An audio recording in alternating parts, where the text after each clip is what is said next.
আমার wife Holy Cross কলেজের student ছিল। আমি রেসপেক্ট করি যারা এটা পরিচালনা করেন তাদেরকে। 3 দিন কলেজে যাওয়ার পরে আমার শাশুড়িকে আমার ওয়াইফ বলল, আম্মা আমি এই কলেজে পড়বো না। আমার শাশুড়ি জিজ্ঞেস করলেন, কেন তুমি পড়বে না?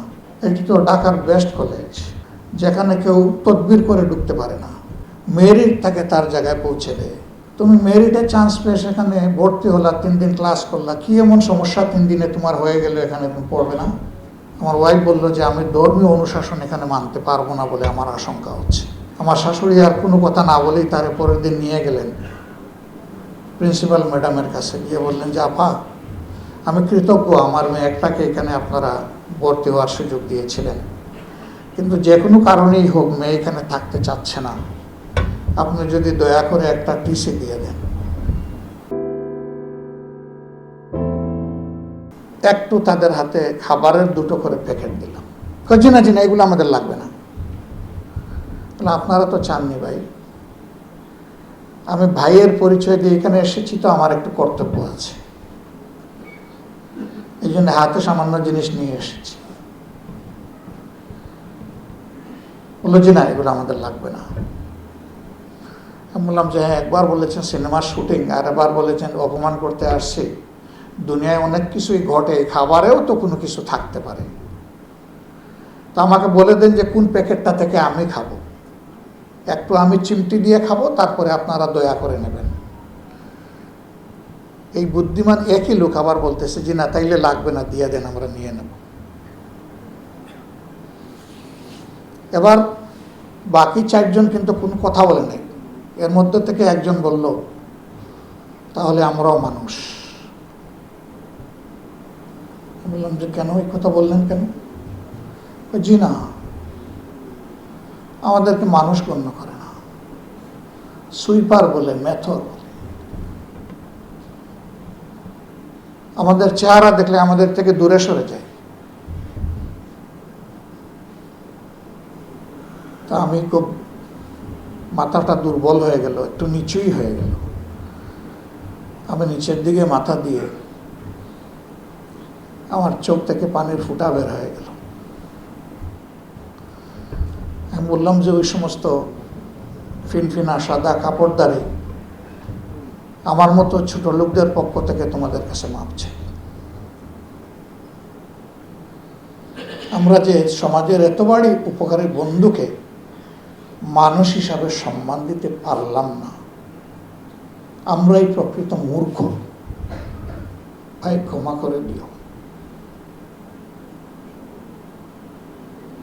আমি কেঁদে কেঁদে আমার গাড়ির দিকে হাঁটা ধরলাম, ওরাও দেখলাম যে কেঁদে কেঁদে তাদের গাড়িতে উঠল।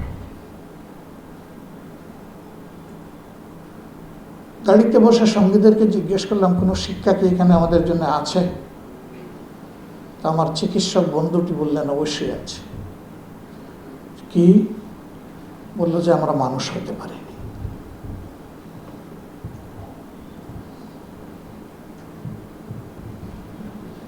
সেই দিন একটা ধর্মীয় সম্প্রীতির সমাবেশ ছিল।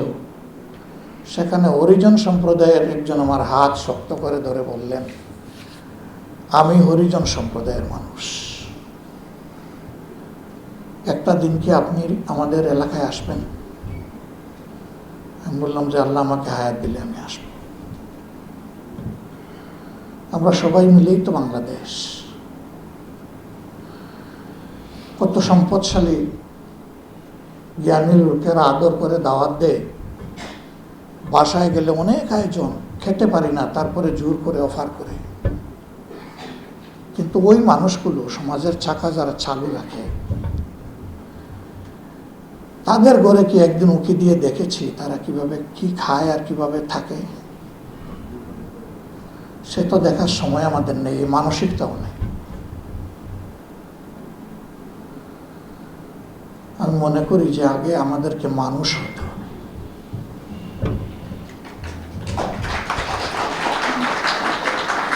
আমরা যদি মানুষ হতে পারি, তাহলে ধর্ম যাই আমি অনুসরণ করি, ধর্মের শিক্ষা নেওয়া আমার পক্ষে সম্ভব। আর মানবিক মানসিকতা এবং মন যদি না থাকে, ধর্ম আমার পোশাক হতে পারে, কিন্তু আমার অন্তর সাজায় দিতে পারবে না। আমার দেহের সাজগুজ হবে, কিন্তু অন্তর আমার এলোমেলো থেকে যাবে। ছোট্ট বাংলাদেশ, পৃথিবীর মানচিত্রে খুঁজে পাইতে হলে খুব সূক্ষ্মভাবে দেখতে হয় কোথায় আমার দেশটি। কিন্তু এখানে বিপুল জনসংখ্যা। এই দেশের সহনশীলতা অন্য যে কোনো দেশের চেয়ে অনেক বেশি প্রয়োজন। কারণ দুইটা হাড়িও পাশাপাশি লাগলে কিন্তু টুকটাক টুকটাক শব্দ হয়। আমাদের এই সমাজকে যদি রিয়েলি আমরা মানবিক সমাজ হিসাবে এনজয় করতে চাই, তাহলে আমাদের মধ্যে মানবিক সেতুবন্ধন থাকতেই হবে। ছোটবেলা আমরা অনেকে একই প্রাইমারি স্কুলে পড়েছি, সেখানে তো হিন্দু বৌদ্ধ খ্রিস্টান বলে ধাক্কা মেরে আমরা ফেলে দিইনি, ওনারাও আমাদেরকে মুসলমান বলে কোথাও ফেলে দেয়নি। এখানে সেন্ট জোসেফ স্কুল আছে, ওইদিকে আপনার এই যে নটরডেম কলেজ আছে, হলি ক্রস কলেজ আছে। আমার ওয়াইফ হলি ক্রস কলেজের স্টুডেন্ট ছিল। আমি রেসপেক্ট করি যারা এটা পরিচালনা করেন তাদেরকে। 3 দিন কলেজে যাওয়ার পরে আমার শাশুড়িকে আমার ওয়াইফ বলল, আম্মা আমি এই কলেজে পড়বো না। আমার শাশুড়ি জিজ্ঞেস করলেন, কেন তুমি পড়বে না? এটি তো ঢাকার বেস্ট কলেজ, যেখানে কেউ তদবির করে ঢুকতে পারে না, মেরিট তাকে তার জায়গায় পৌঁছে দেয়। তুমি মেরিটে চান্স পেয়ে সেখানে ভর্তি হলা, 3 দিন ক্লাস করলা, কি এমন সমস্যা 3 দিনে তোমার হয়ে গেলে এখানে তুমি পড়বে না? আমার ওয়াইফ বলল যে আমি ধর্মীয় অনুশাসন এখানে মানতে পারবো না বলে আমার আশঙ্কা হচ্ছে। আমার শাশুড়ি আর কোনো কথা না বলেই তার পরের দিন নিয়ে গেলেন প্রিন্সিপাল ম্যাডামের কাছে, গিয়ে বললেন যে আপা আমি কৃতজ্ঞ আমার মেয়েটাকে এখানে আপনারা ভর্তি হওয়ার সুযোগ দিয়েছিলেন, কিন্তু যে কোনো কারণেই হোক মেয়ে এখানে থাকতে চাচ্ছে না, আপনি যদি দয়া করে একটা টিসি দিয়ে দেন। তিনি বললেন যে আমি কি জানতে পারি যে কি কারণে আপনার মেয়েটা থাকতে পারছে না?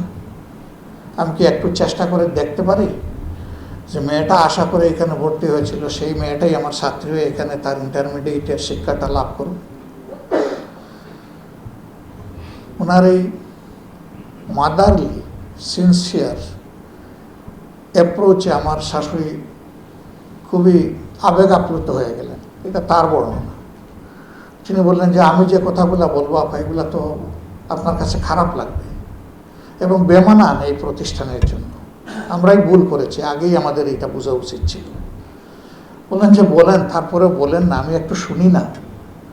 বললেন যে আমার মেয়ে তো 5 ওয়াক্ত নামাজ পড়ে, এখানে থাকা অবস্থায় তো 2টা ওয়াক্ত অলমোস্ট মার্চ হবে, তো এখানে তো সেই অ্যারেঞ্জমেন্ট নাই, আর এটা তো আপনাদের একটা মিশনারি প্রতিষ্ঠান, আমি কিভাবে বলি যে আমার মেয়ের জন্য একটা স্পেস করে দেন?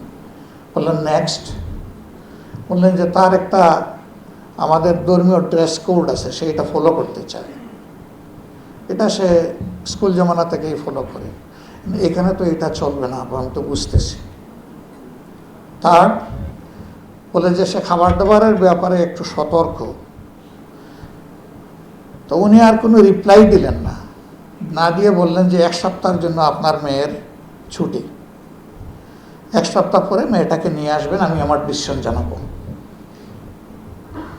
1 সপ্তাহ পরে গেলেন, যাওয়ার পরে সরি আমি কি সময় বেশি নিয়ে নিচ্ছি বুঝতে পারছি না, ফিরে গিয়ে যখন তিনি তাকে হাজিরা দিলেন, তখন চায়ের অফার না করেই বললেন একটু আসেন আমার সাথে। একটা স্পেস এই সময়ের ভিতরে তিনি মুসলমান মেয়েদের জন্য রেডি করেছেন, সাথে অ্যাবলুশন ওযুর ব্যবস্থা করেছেন। সেখানে কিছু ধর্মীয় গ্রন্থ, কোরআন শরীফ সহ তিনি রেখেছেন, জায়নামাজ দিয়ে যেভাবে সাজাইতে হয় সাজিয়েছে।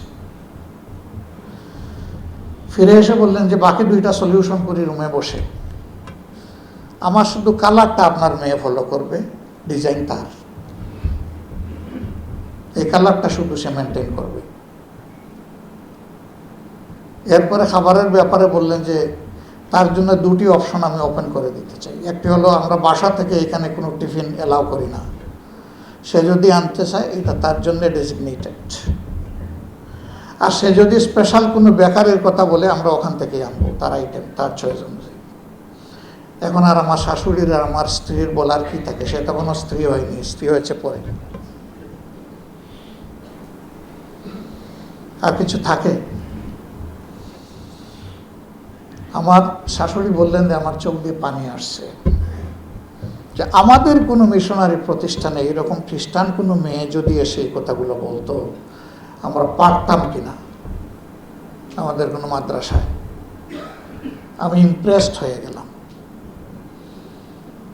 আমি খুশির কান্নায় সেখান থেকে বিদায় নিলাম, বললাম যে মেয়ে এখানেই পড়বে।